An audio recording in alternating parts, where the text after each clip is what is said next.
અરવિંદ આહારી વાગડી જોક્સમાં તમારું હાર્દિક સ્વાગત છે। એક શેઠને બસ સ્ટેશનના સામે પેટ્રોલ પંપ ખુલ્યું। બસ સ્ટેશનના સામે પેટ્રોલ પંપ ખુલ્યું એટલે સવારમાં ઉઠીને પેટ્રોલ પંપ ખોલે તે જેટલા પેટ્રોલ પુરાવાની આવે એટલા પૂછવાવાળા આવે। 1 વાગ્યાવાળી બસ હજુ આપજીની કેટલી વારે આવે, 10 વાગ્યાવાળી બસ ક્યારે આવવાની, 11 વાગ્યાવાળી બસ કેટલા વાગે આવે, પેલી બસ કેટલા વાગે આવે, ફલાણી બસ કેટલા વાગે આવે। પેટ્રોલ પંપવાળો કંટાળી ગયો। બીજા દાડે સવારે બોર્ડ મારજો પેટ્રોલ પંપના સામે કે ભાઈ આ પેટ્રોલ પંપ માટે કોઈ બી પૂછવા આવવું નહીં। તો એક દોડડાયો જઈને વાલે દાડા જઈને પૂછે કે હે તમને પહેલાં શું પૂછવા આવતા? પછી શેઠ કંટાળીને પેટ્રોલ પંપ બંધ કરીને કિરાણાની દુકાન ચાલુ કીધી। તો પાછો બીજો એક દોડડાયો જઈને કે કેમ શેઠ પેટ્રોલ પંપમાં મજા નહીં આપજા? એક જણો મોબાઈલવાળાની દુકાને ગયો। મોબાઈલવાળાની દુકાને જઈને કે ભાઈ ઘાસ તેલ વેત આલો ને 1 લીટર ઘાસ તેલ। મોબાઈલવાળો ગરમ થઈ ગયો, તને ખબર નહીં પડતા આ મોબાઈલની દુકાને આ કોણ ઘાસ તેલ રાખે, આ ઘાસ તેલ નહીં મળે એમ। બીજી દાડે ફરી ગયો, ભાઈ ઘાસ તેલ વેત આલો ને 1 લીટર ઘાસ તેલ। મોબાઈલવાળો કે આ ઘાસ તેલ નહીં મળે ગાંડા જેવા, બીજી વખત આવતો નહીં એમ। ફરી ત્રીજે દાડે ગયો કે ભાઈ ઘાસ તેલ વેત આલો ને 1 લીટર ઘાસ તેલ। પેલો કે આજે આપજો એ આપજો, કાલે આપજો ને તો પાછો તો આ બંદૂક લાવીને ઠામ ને ઠામ આવીને આ મારી નાખવો તને એમ। બીજે દાડે જઈને કે હે ભાઈ બંદૂક હે બંદૂક? દુકાનવાળો કે ના। તો કે 1 લીટર ઘાસ તેલ આલો ને ઘાસ તેલ એમ। તારી જાતનો એક જણો મેળામાં ગયો, મેળામાં જઈને પેલો જે નામ લખે ટેટુ બનાવે નામ લખે એને કૂટવા માંડજો। તો બીજો જઈને પૂછ્યો અરે ભાઈ તો એને શું કરવા કૂટે? આ ગરીબ આદમીએ 5-25 રૂપિયા નામ લખીને કમાય, તારે એને શું કરવા કૂટવો પડે? પેલો કે મારે નામ લખાવો તો કે કેટરીના નો દીવાનો, જાણે લખશું કૂતરીના નો દીવાનો। પેલો કે પણ આ તલી ગયો શું કરવા આ તલાવી નાખ્યો તો કૂતરીના દીવાનો એમ થઈ ગયું। એક બાઈને તે ઘેરવાળો મરી ગયો તો આટલી રોવે રો કરે, આખું ગામ એને સમજાવીને થાક્યું ભાઈ સાને રહે તો સાને રહે, જે થવું હોય તે થઈ ગયું, પણ રોજ કરે।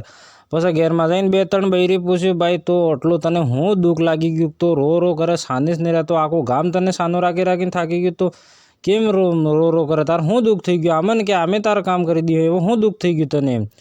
તો પેલી બાઈ રોતી કે પણ હું જાય આણંદ નહીં રોતી, હું તો ખાલી એટલું જ રોઈ રહેજો કે મારે રોજ એવો લોટ કોણ માદી આલે એ લોટને રોતી તે લોટને।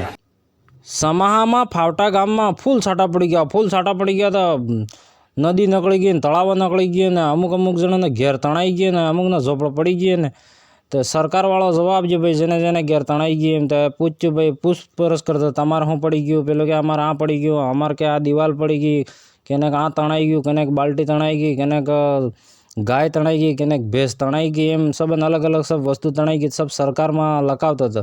તો એક બાઈ એમ નિમાણું મોડું કરીને બેઠી હતી તો વણીને જઈને પૂછ્યું ભાઈ તમારે શું પડી ગયું, શું તણાઈ ગયું, તમારે શું ખોવાઈ ગયું?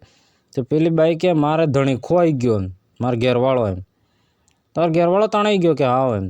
તો પેલો સરકારમાં જે પૂછવાવાળા આપતા હતા કે એ તમે લખાવો તમારો ઘેરવાળો કેવા દેખાવામાં કેવા હતા અને લંબાઈ કેટલી હતી એમ? તો પેલી કે લંબાઈ 100 ફૂટ, દેખાવામાં ભૂરા, બાલ કાળા, મોઢું ગોળ એમ। તો હોડેવાળી બાઈ કે આટલું જૂઠું શું કરવા પડે, તાર ઘેરવાળો તો કાળિયું ઠીંગણું બાટક્યું હતું ને એમ। તો પેલી બાઈ કે તને શું તકલીફ થાય કે મને એવો અસલ હુંજીને વર લાવી તેમ? બોલો બીજો લાભો તો અસલી હુંજી।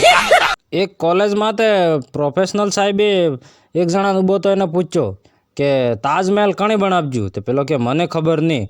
મહાભારતનું યુદ્ધ ક્યારે થઈ ગયું હતું? તો પેલો કે મને ખબર નહીં। તો પેલા સાહેબ કહે તને કોઈ આવતું જ નહીં તો નક્કી ફેલ થવાનો। પેલો ઊભો કે પણ સાહેબ તમે જોતા તો જો હું તો લાઇટ ફિટિંગ કરવા આપજો। તો જોગ્યા વગરના પેલો લાઇટ ફિટિંગ કરવાવાળો તો એને પ્રશ્ન પૂછવા માંડી। એક છોરો તે એના બાપાને એમ કે હું આ વખતે તો હોળી માતે મારા ભાઈબંધ મને કલર કરીને એટલો ખરાબ કરી નાખે ખૂબ ખરાબ કરી નાખે એટલે હું તો ખૂબ ખરાબ કપડાં પહેરીને જવાનો, આ વખતે સાફ જોના કપડાં પહેરીને જવાનો એમ। એના બાપા કહે એટલે બી જોના નહીં પહેરીને જતો, કોણ એક ભિખારી સમજીને હાથમાં રોટો હાલીને જતું રહે। એક છોરો તો રોતો સ્કૂલ થકી એને ઘેર આપજો, એને મમ્મી દોડજીએ હું થઈ ગયું બેટા સાનો રહે એમ કરી, હું થઈ ગયું તને, હું થઈ ગયું? પેલો રો પછી હું થઈ ગયું તને? કે માસ્તર સાહેબે મને કૂટજો એમ। અરે માસ્તર સાહેબે તને કૂટજો નક્કી તો કોક ને કોક કીધું તો તુફાન કરતો હતો? ના તો રમતો હતો છોરો સાથે? કે ના તે કેમ કૂટજો? કે ના મમ્મી હું તો કે રમતોય નહીં તો કોઈ તુફાને નહીં કીધો, હું તો વાંય ખોણામાં હૂતો હતો। એને મમ્મી વાતમાં કોઈ સમજી નહીં જઈને માસ્તર સાહેબ સામે થઈ ગયું તમે અમારો છોરો કોઈ તુફાન નહીં કરતો તો રમતો નહીં તો ખોણામાં હૂતો તો ને તમારે શું કરવા આવવું પડે? માસ્તર સાહેબ કે તો હું મારે હું 80 લઈ જઈને આલવો કે ભલે હૂતા ભાઈ અહીંયા? શું આવે તમારે સર સ્કૂલમાં એમ કરી માસ્તર રાજીનામું આલી દીધું. એક ડૉક્ટર સાહેબ તો જે કોઈ અહીંયા આણંદ ખાવા જવાનું ટેવ કોઈ બી કે પ્રસંગ હોય એટલે કોણે ફોરો કેમ કે આવજો ડૉક્ટર સાહેબ એટલે હા એટલે હેડો તરત દવાખાનું બંધ કરીને ખાવાનું જતા રહે. તો એક જગ્યા ખાવા ગયા તો એક જણા જઈને કે બરાબર ખાવાનું બનાવીને ડૉક્ટર સાહેબને પીરસ્યું. ડૉક્ટર સાહેબ બરાબર ખાવા બેઠા ને એક જણા જઈને કે ડૉક્ટર સાહેબ મને ખૂબ પાતળા ઝાડા થઈ ગયા તો શું કરવું? ખાતા ડૉક્ટર સાહેબ ઊભા થઈ ગયા. એક જણા બેણેસરના મેળામાં પોપટ વેચવા ગયો. પોપટ પાળેલા પોપટ હતા, પાંજરામાં પોપટ લઈને બેઠો. પોપટ લઈ લો એમ એક જણો લેવા ગયો તો જઈને કે આ પોપટ શું કામ આવે એમ?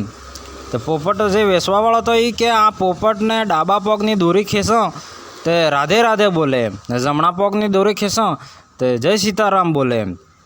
તો પેલો લેવા ગયું તો યુ અજડ હતો એ કે બે દોરી એક હાથે હાઈને ખેંચતે. તો પોપટ હોડે બેઠો કે તો તારો બાપ નીચો પડે. પોપટ જેમ આવે એમ ગાળી દેવા માંડ્યો કે તને હું મારી નાખવો હોય કે? એક જણો કાર ગાડી લઈને જતો હતો, ફાંસ કાર ગાડી હાઈવામાં તો લઈને જતો હતો, સામે સાઈડમાં ઉડતો પોપટ આવી ગયો. તો પોપટ કાસામાં ટકરાઈ ગયો ને પોપટ જઈને સીટી પડી ગયો. પોપટ બેભાન થઈ ગયો. તો કાર ગાડીવાળા ઊભી રાખીને પછી પોપટને લઈ લીધો કને ને પછી ઘેર અમે લઈ જઈને પાંજરામાં નાખી દીધો. પોપટ બાંધમાં આપજો તો બેઠો થઈને કે ઓહો મને લાગે એક્સિડન્ટમાં કાર ગાડીવાળાનું મોત થઈ ગયું, મને તો જેલે થઈ ગઈ કે